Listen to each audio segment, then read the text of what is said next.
Hello and thanks for tuning in. On today's On Time review, we're going to review the career of Samantha Power. In January 2021, President Biden appointed Samantha Power as the Chief Administrator of USAID. USAID is the US government's foreign aid agency. It presents itself as supporting and funding humanitarian causes around the world, but many view USAID as a tool for American military interventionism. A great example of this, or a recent example of this, is USAID's involvement in an attempted coup d'etat in Venezuela in 2019. In 2019, US-backed Juan Guaido attempted a coup d'etat in Venezuela, and as a part of that coup d'etat, they created a propaganda scheme to inform the world that Venezuela was starving and needed some kind of a military intervention. USAID was involved by presenting tons upon tons of food at the Venezuelan-Colombian border, where there was a military standoff. The entire episode was a farce, it was a fiasco and a circus. It was such an embarrassment to USAID that they actually held an investigation. This is a headline from Reuters. US aid to Venezuela was not aligned with humanitarian principles, audit finds. So the USAID audited itself. That's quite handy, isn't it?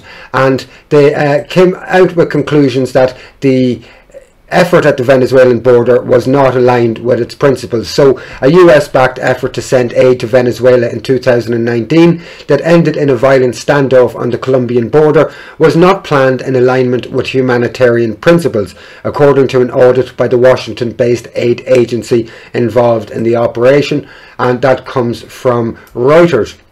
So USAID is not necessarily what it claims to be, and when we review the career of Samantha Power, we'll see that from the perspective of US military interventionism, she's an ideal pick for the post of Chief Administrator of USAID.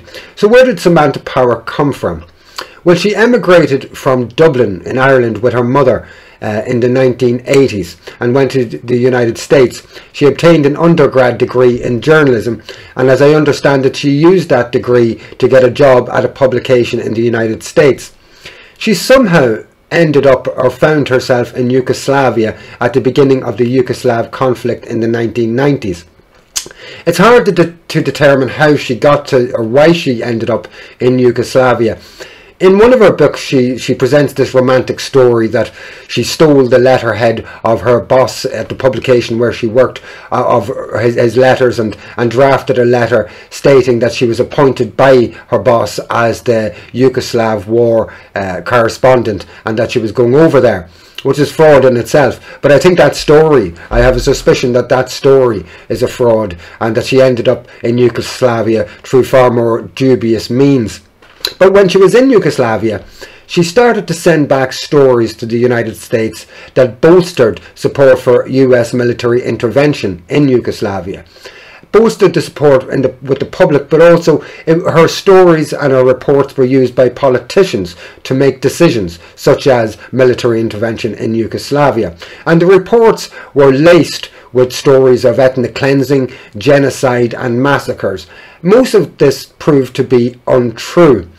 She was challenged about these facts that she and many others were presenting to the US government in a debate or a discussion that she had with Jeremy Scahill on the online programme Democracy Now! In 2008.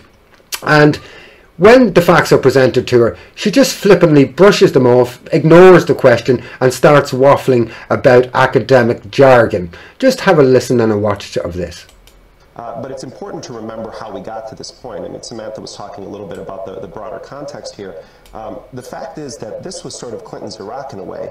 He bombed Yugoslavia for 78 days with no United Nations mandate. I was at the UN the night that it began, and Kofi Annan was sort of beside himself that the action had been taken so swiftly, this military action. 78 days of bombing of Yugoslavia under the auspices of NATO. Wesley Clark was the commander of those operations, a Supreme Allied commander. They bombed a Serbian television station, killing 16 media workers. Some of them were media workers, some of them were makeup artists, others were engineers. They directly targeted passenger trains and then fabricated a video afterwards to make it seem as though it was a split-second decision. They killed thousands of civilians, and the fact was that the exaggerations of what was happening in Kosovo by William Cohen, the defense secretary at the time, who talked about 1 million missing people, and then it was scaled back to 100,000, then 50,000, then 10,000, and now the official numbers is that there were 2,700 people that were killed, and there's been no determination of their ethnicity. Now, I can tell you from being on the ground in Kosovo that some of the worst violence that occurred, slaughtering of Albanians, happened after the NATO bombing began. And the fact was that the U.S. sabotaged the work of the Organization for Security and Cooperation in Europe in the weeks leading up to the NATO bombing of Yugoslavia. And I think that what we have to understand here is that this is where the sort of liberals like Hillary Clinton come together with the neocons, because there are a lot of similarities between what happened in Yugoslavia and what happened in Iraq, with the lead up to the war, the disregard for international law or international consensus, and then the outright killing of civilians under the auspices of humanitarian intervention. But Samantha Power, your response, and you're saying Barack Obama isn't that different on this issue than Hillary Clinton in his attitude to what has happened.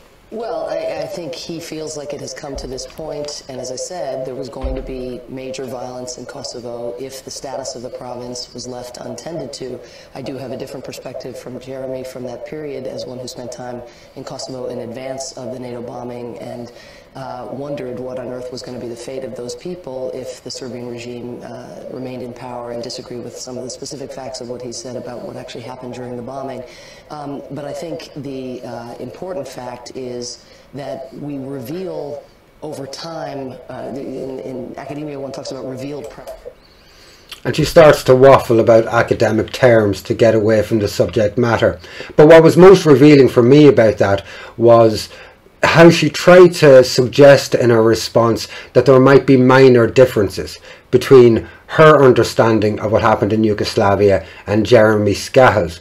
But no, Samantha, there was no minor differences. You said that there was genocide, there was ethnic cleansing, there was massacres. Jeremy Scahill says that there was 2,700 people, the official figures, and that they were not ethnically understood at the moment. So there was a significant difference.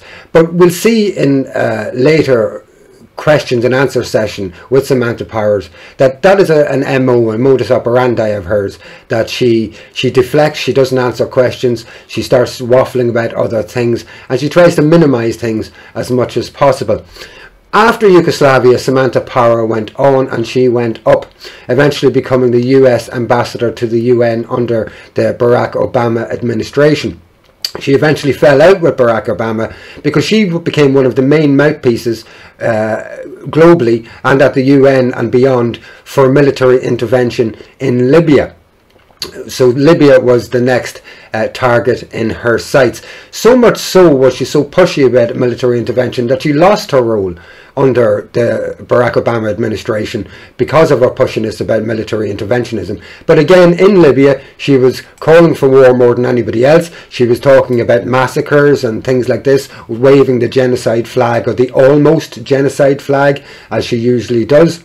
And even I recall at the time ludicrous news stories being presented right around the world on all the principal and prime news stations. Stories such as that Gaddafi was giving his soldiers sex drugs and Viagra, and that there was mass rapes across Libya, saying anything and everything and amplifying these things around the world to obtain military intervention and to destroy the state.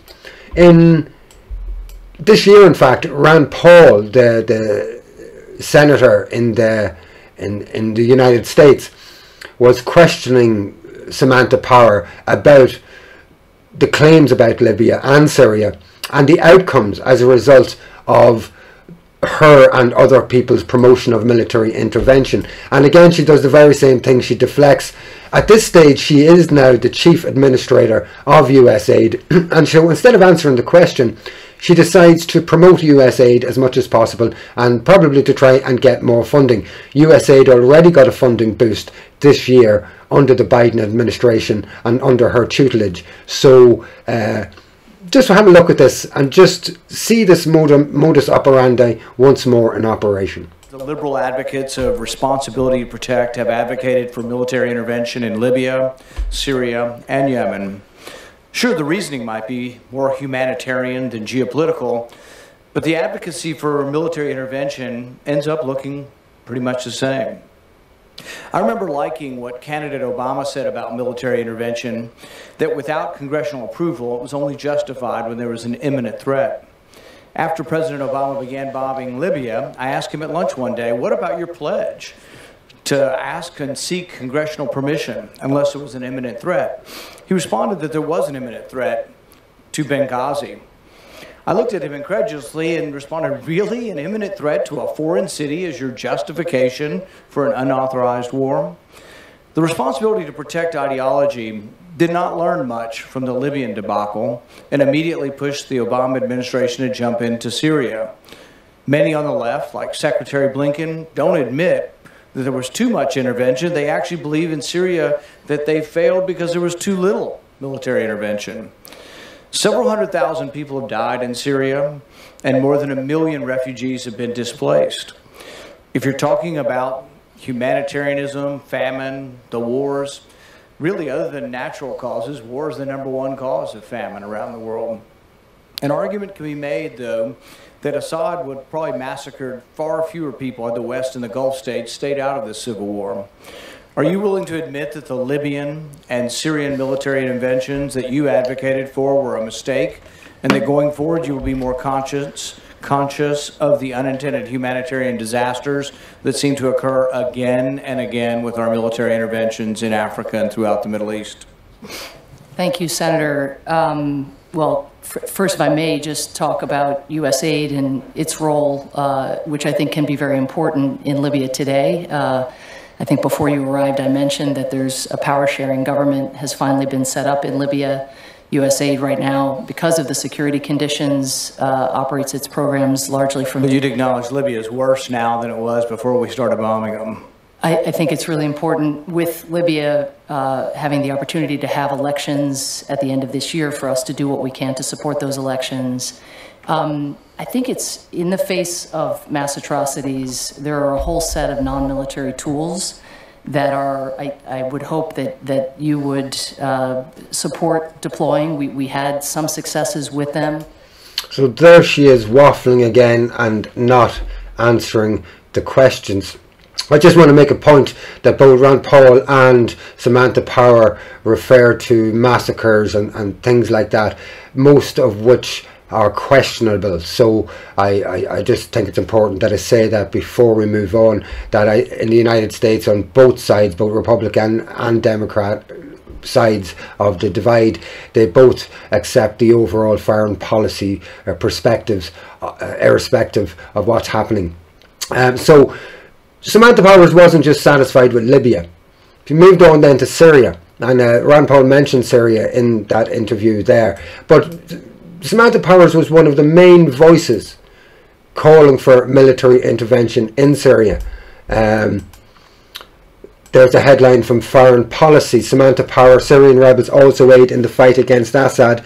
But the US ambassador to the United Nations says rebels know the fight is against ISIS. What pretense of naivety. I don't think anybody at all could perceive or understand a situation where these so-called moderates, who are often extremist Islamist fighters themselves, a situation where they would be looking at their bullets to make sure that this bullet is not assigned to be used against Assad's forces and this bullet is assigned to be used against ISIS. Just imagine the ludicrous proposition that Samantha Powers is making when she's saying that the rebels know to use the arms against the right enemy. This is just a paragraph from that Foreign Policy article. The US ambassador to the United Nations said Sunday the training of moderate rebels in Syria will help both US efforts to destroy the terror group known as ISIS and the rebels' ongoing struggle against the regime of President Bashar al-Assad. Ambassador Samantha Power told NBC's Chuck Todd that the rebels know their arming and training by the US is intended to help degrade the Islamic terror organisation. Can you just believe that people had the brass neck to even publish such tripe and such rubbish as that? So folks, Samantha Power is the new Chief Administrator of USAID. You may not have known who she was before you watched this, but you know who she is now. Please like and share. Thanks for watching.